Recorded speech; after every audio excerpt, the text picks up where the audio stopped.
ஏற்கனவே விடுதலை சிறுத்தைகள் கணித்தபடி கொங்கு சட்டசபை உருவாகும் நிலை ஏற்பட்டுள்ளது. இந்த நிலையில் தமிழக வெற்றிக் கழகம்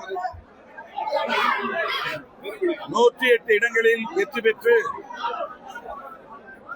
ஆட்சி அமைக்க இயலாத நிலை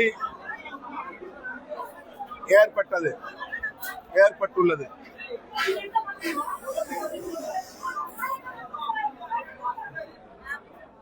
திராவிட முன்னேற்ற கழகத்தின் தலைமையிலான மதசார்பற்ற முற்போக்கு கூட்டணியில் விடுதலை சிறுத்தைகள் கட்சி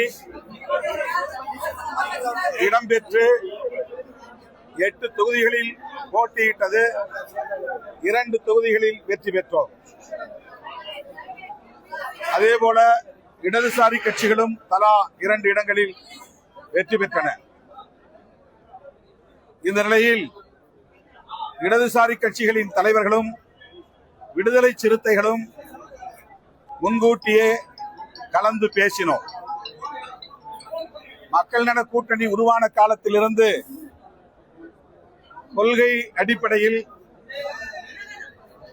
ஒருங்கிணைந்து செயல்பட்டு வருகிறோம். மக்கள் பிரச்சனைகளின் அடிப்படையில் ஒருங்கிணைந்து களமாடி இருக்கிறோம். ஆகவே இந்த அரசியல் நெருக்கடி உருவாகியிருக்கிற சூழலில் இடதுசாரி கட்சிகளும் விடுதலை சிறுத்தைகளும் தொலைநோக்கு பார்வையோடு எதிர்கால அரசியலையும் கருத்தில் கொண்டு இணைந்தே முடிவெடுப்போம் என்று நாங்கள் கலந்து பேசி அதன் அடிப்படையில் அறிவிப்பு செய்திருந்தோம்.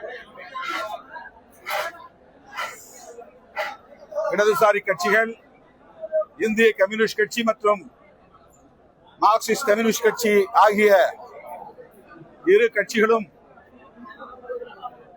மாநில குழு எடுத்த முடிவுகளை அடுத்து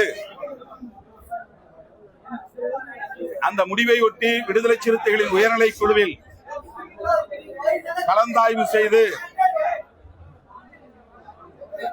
அவர்களின் ஒப்புதலோடு முடிவை அறிவிப்பதென்றும் திட்டமிட்டிருந்தோம். அதன்படி நேற்று 8ஆம் தேதி மார்க்சிஸ்ட் கம்யூனிஸ்ட் கட்சியும் இந்திய கம்யூனிஸ்ட் கட்சியும் தாவேகாவுக்கு ஆட்சி அமைப்பதற்கு ஆதரவளிப்பது என்ற முடிவை எடுத்தார்கள். அந்த முடிவை முன்வைத்து விடுதலை சிறுத்தைகள் கட்சியின் உயர்நிலை குழு கூட்டம் நேற்று மாலை 6 மணிக்கு ஜூம் இணைப்பு வழியாக நடைபெற்றது. 30க்கும் மேற்பட்ட தோழர்கள் அங்கம் வகிக்கும் உயர்நிலை குழுவில் மார்க்சிஸ்ட் கம்யூனிஸ்ட் கட்சியும் இந்திய கம்யூனிஸ்ட் கட்சியும் எடுத்துள்ள முடிவை முன்வைத்து தங்கள் கருத்துக்களை பகிர்ந்து கொண்டார்கள். அந்த கருத்துக்களின் அடிப்படையில் நிறைவாக கட்சியின் தலைவர் இறுதியான முடிவை எடுக்கிற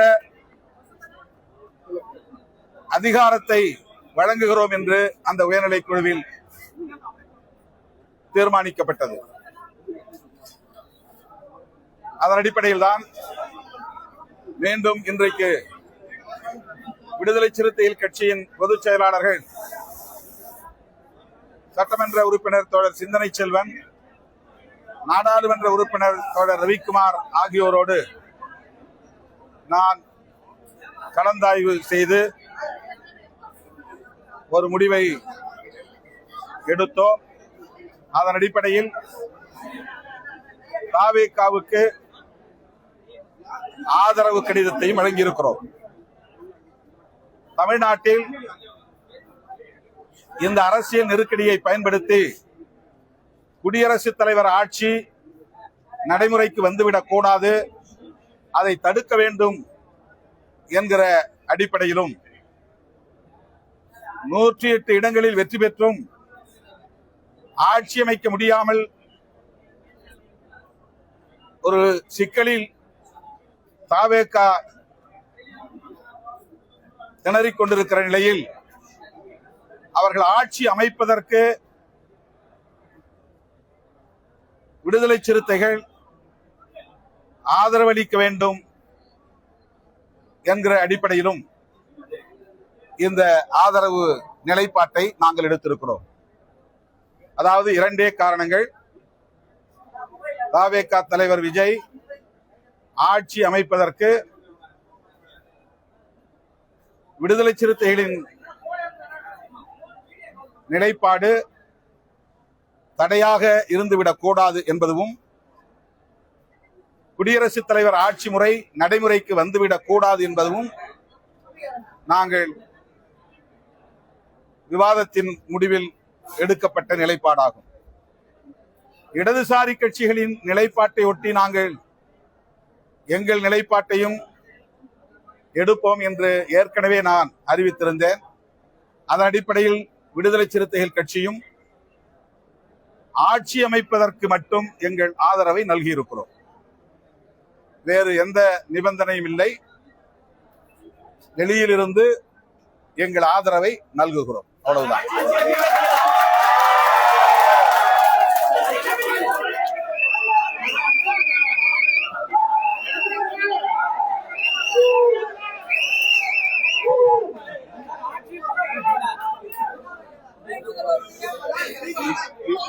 இன்றைய நிலை வரையில் நாங்கள் ஒரே விஷயத்தில் மட்டும்தான் கவனம் செலுத்தியிருக்கிறோம். எங்களால் விஜய் ஆட்சி அமைக்க முடியாமல் போனது என்கிற நிலை ஏற்பட்டுவிடக் கூடாது. எங்களால் தமிழ்நாட்டில் குடியரசுத் தலைவர் ஆட்சி அமலுக்கு வந்துவிடக் கூடாது. இதன் அடிப்படையில் வெளியில் நின்று எங்கள் ஆதரவை நல்குவது ஆட்சி அமைப்பதற்கு உறுதுணையாக இருப்பது என்கிற அளவில் இந்த முடிவை நாங்கள் எடுத்திருக்கிறோம்.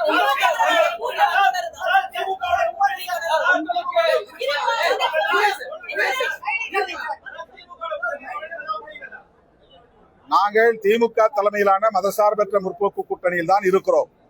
ஆனால் அரசியல் நெருக்கடியான இந்த சூழலில் ஒரு முடிவை எடுப்பதற்கு ஒரு அரசியல் கட்சி என்கிற முறையில் எங்களுக்கான சுதந்திரத்தை பயன்படுத்தி இந்த நிலைப்பாட்டை நாங்கள் எடுத்திருக்கிறோம்.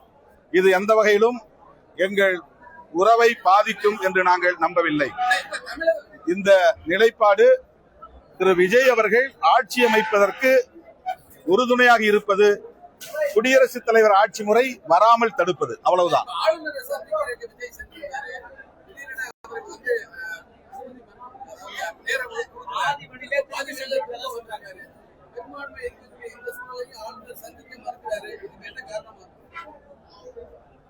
ஆளுநர் திரு விஜய் அவர்களை சந்திக்க மறுத்திருப்பது அதிர்ச்சி அளிக்கிறது. ஏற்கனவே நாங்கள் விடுதலை சிறுத்தைகள் கட்சியின் சார்பில் கூறியிருந்தோம். மக்கள் அவருக்கு கூடுதலான இடங்களை தந்து தனிப்பெரும் கட்சி என்கிற அங்கீகாரத்தை தந்திருக்கிறார்கள். அவர்களுக்கு ஆட்சி அமைப்பதற்கு அனுமதி அளிக்க வேண்டும் என்ற கருத்தை ஏற்கனவே சொல்லியிருந்தோம். போதிய எண்ணிக்கை இல்லை என்று சொன்னார்கள். அந்த போதிய எண்ணிக்கைக்காகத்தான் இடதுசாரிகளோடு விடுதலை சிறுத்தைகளும் ஆதரவை நல்கி இருக்கிறோம். மாண்புமிகு ஆளுநர் அவர்கள் ஜனநாயகத்தை காப்பாற்ற வேண்டும். குதிரை பேரம் நடப்பதற்கு இடம் கொடுக்க கூடாது. அதற்கான சூழலை உருவாக்க கூடாது. அரசமைப்பு சட்டத்தை பாதுகாக்க வேண்டும். ஜனநாயகத்தை பாதுகாக்க வேண்டும்.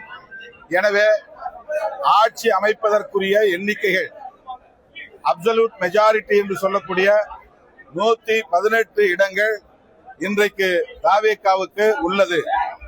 இந்த நிலையில் அவரை ஆட்சி அமைக்க அனுமதிப்பதுதான் ஜனநாயகமாகும். ஆளுநர் ஜனநாயகத்தை படுகொலை செய்யக்கூடாது என்று வேண்டுகோள் விடுக்கிறோம்.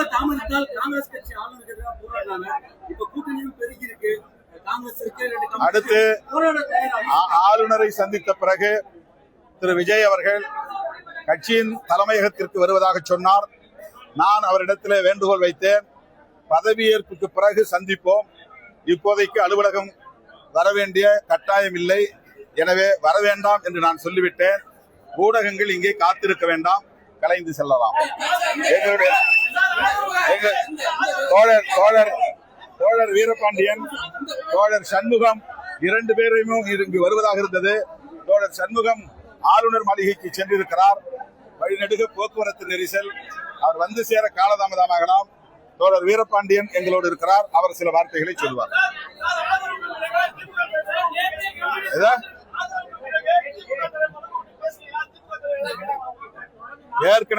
ஏற்கனவே நாங்களே முடிவெடுத்திருந்தோம். இடதுசாரிகளும் விடுதலை சிறுத்தைகளும் எந்த முடிவை எடுத்தாலும் அந்த முடிவை திமுக தலைமைக்கு அறிவித்து அதன் பிறகு நாம் இதை வெளிப்படுத்துவோம் என்று கூறியிருந்தோம். அதன்படி திராவிட முன்னேற்ற கழகத்தின் தலைவர் தளபதி ஸ்டாலின் அவர்களுக்கு இந்த தகவலை நாங்கள் முறைப்படி சொல்லியிருக்கிறோம். நாங்கள் இந்த முடிவை எடுக்கிறோம் என்று சொன்னதற்கு, அது உங்கள் கட்சிக்கான சுதந்திரம், நீங்கள் அப்படி முடிவெடுப்பதா இருந்தால் வாழ்த்துக்கள் என்று எங்களுடைய நிலைப்பாட்டுக்கு அவர் ஓகே சொல்லியிருக்கிறார். அவர் ஆரம்பத்திலிருந்தே சொன்னார், திரு விஜய் அவர்கள் ஆட்சி அமைப்பதற்கு நாங்கள் ஒருபோதும் இடையூறாக இருக்க மாட்டோம் என்று சொன்னார். அந்த ஒரு பெருந்தன்மையான கருத்தை அவர் தொடக்கத்திலிருந்தே சொல்லி வருகிறார். நேற்றும் கூட அவர் ஆட்சி அமைப்பதற்கு காலம் தாழ்த்தக்கூடாது என்ற அறிக்கையை வெளியிட்டிருக்கிறார். இந்த நிலையில் விடுதலை சிறுத்தைகள் கட்சியின் சார்பில் திராவிட முன்னேற்ற கழகத்தின் தலைவர், மதசார்பற்ற முற்போக்கு கூட்டணியின் தலைவர் அண்ணன் ஸ்டாலின் அவர்களிடத்தில் எங்கள் நிலைப்பாட்டை முன்கூட்டியே அறிவித்திருக்கிறோம்.